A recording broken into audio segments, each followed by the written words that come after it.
Hello friends, you are welcome to Anchor Network where you get updates of things that you really need to know. I appreciate every one of you who has been part of this channel, who has subscribed, and as many that are still contemplating whether to subscribe or not. I will encourage you to do that because I know you are not going to regret it at the end of the day. Please click the red subscribe button and also the bell icon. The bell icon is very important because if you don't click the bell icon, you will not be notified anytime we publish any news. And also, I have a gift for everyone or as many that are interested on how to build a website. There is a website link in the description section. Once you open it, there's a video that will teach you on how to build a website from beginning to the end. Thank you very much. So let's go straight to the business of the day. Nnamdi Kanu reacts to Northern Elders' fresh directive to Fulani herdsmen. A leading member of the outlawed indigenous people of Biafra, IPOB, Nnamdi Kanu has welcomed the decision by the Northern Elders Forum and the coalition of the northern groups to direct Fulani herdsmen residing in southern Nigeria to leave the area if the safety of their lives and the property are not guaranteed. Coincides News reports that in a tweet late on Tuesday, Kanu states that our mood and determination here in the south has changed irrevocably. He writes on his own Twitter page, "On behalf of the great IPOB family worldwide, I welcome the decision by Fulani Federal laws to recall their terror cells back to the north. Our mood and determination here in the south has changed irrevocably. Our resolve to free the oppressed must not be underestimated."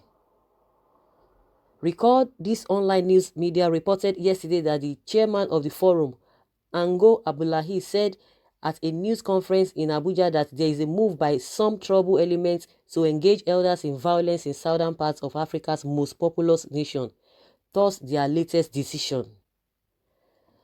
Just like Nnamdi has said, or Kanu, I know everybody will be happy because that is what they are praying for. That let there be division, let everybody go their separate way without fight, without any quarrel and all of that, so that everybody will manage its resources. Because what we have now is something that is not really, it's not really working for everybody. It's only working for the political elite, the politicians, the ones holding political offices in Nigeria. Nigeria is really meant for them if you look at it thoroughly. Some people can argue it, some people can tell you it's not so, some people can say no, that is what you believe. You can be suffering and smiling. It's not working unless you are part of the people that are gaining from the government. And when you talk about some people like, okay, but we have a pocket of people that are still making it, that people always complaining, that maybe the people that are complaining, that are thinking that Nigeria is not working, maybe they are lazy. It's not so. If you take the percentage of people that are even struggling, you will see that they are even struggling because it's not supposed to be. Because if you are getting your money, in a way that you struggle too much, you know what you put in there, you know things are not really working, you know the money budgeted for a lot of things like the electricity, like the road that you're applying, that things that you are supposed to do, with ease, everything is just difficult. Out of people that think that they are making it, what is the percentage, if I may put it, if you have a 2% or 1% or even less than 1% of people that you want to be pinpointing, after all, they are making it, why are people complaining? It could be that you are not doing the right thing, it could be that you are lazy. It is not so, because the percentage is just not there. When you have people, trying to strive, people that are really doing things genuinely because government have put a lot of things in place, we have like 30 or 40%. Okay, that is when you can be talking. Of course, no country is 100% perfect. But the case, the situation we have in Nigeria is something that is appalling. And that's why everybody is complaining. But the people that are the aim of affair, the politicians, they are the ones that are enjoying the dividends of democracy. So it's not working. So people will say, what do you think will happen even if everybody goes a separate way? When other regions, they are separated from the so-called Nigeria that we have now. Of course, I know that, because I still believe in that, because a lot of these politicians, they must have strategized themselves, in all those regions. We have bad elements in all regions. It's not only in one region. So at least there's a saying that when we get to the bridge, we cross it, because there's this great awareness.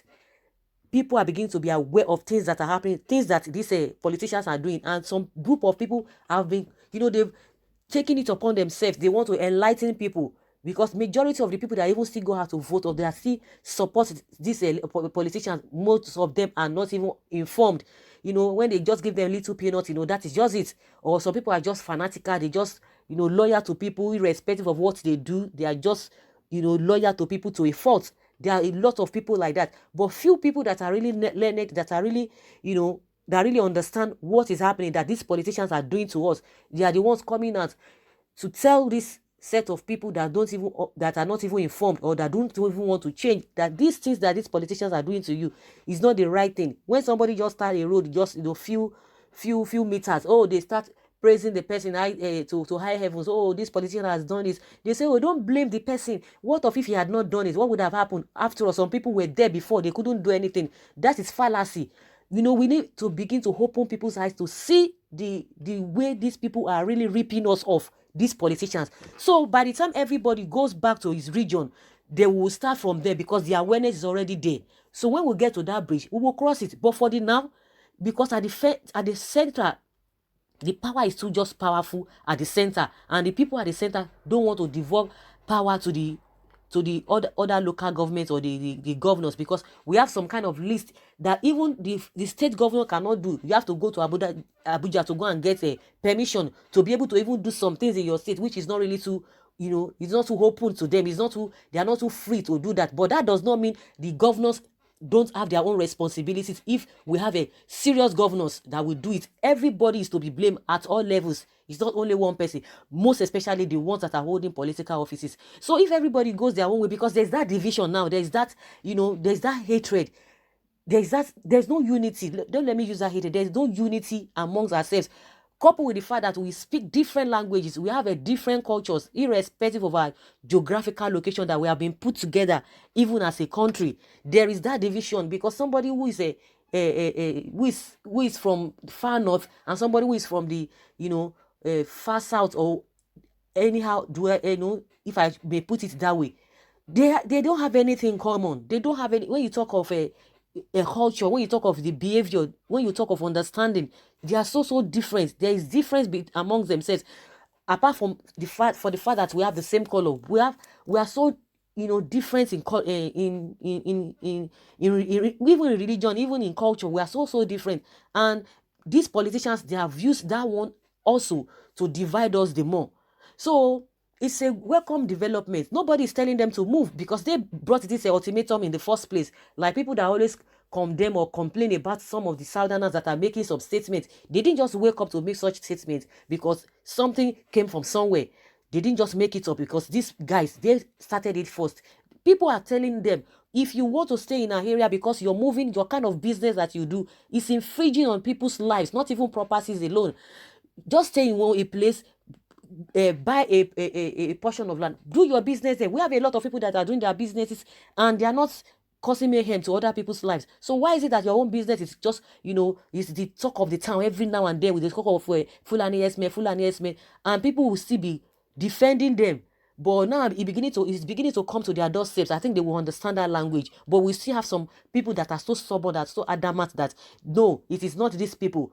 No, we are not saying it is, we are tagging all of them that they are very bad, but majority of them, they are carrying out this act. And if the federal government is sincere, if you feel that, okay, nobody should tag a particular region, a particular set of people, a kind of name that is not supposed to be given to them, then you do your diligent work and fish out to these people, shame people, name them, expose them, the people that are using, this Fulani S-men to perpetrate evil. If you feel that is the way it is, then you fish out, you do your job, because we have put you there, but you are not doing anything, and you leave everything open for people to insinuate.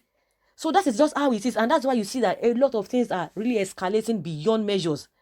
So if it is a good thing that they want their people to come back, good and fine. Nobody is telling anybody to go their way. But if you are coming to a particular place and you are infringing on people's life and properties, you don't expect people to fold their arms, because the farmers or other regions that are the receiving hands more than the Fulani herdsmen. Of course, people have been retaliating. It's been back and forth. A kind of reprisal, but in most cases, these Fulani herdsmen are still having upper hand on other regions, on farmers. So if you cannot tell your people, please, if you are staying in your host community, do and obey the law of the land. Like one of them some of them in Benue say they've started leaving because the law did not favor them. It favored the state government. So if you don't want to abide with the rules and regulations of your host community and wherever you are, the best bet, if you can't cope, then you just have to leave. So if you don't want to abide with that, that means there's something that you yourself, you don't want, you are not a law-abiding person or people.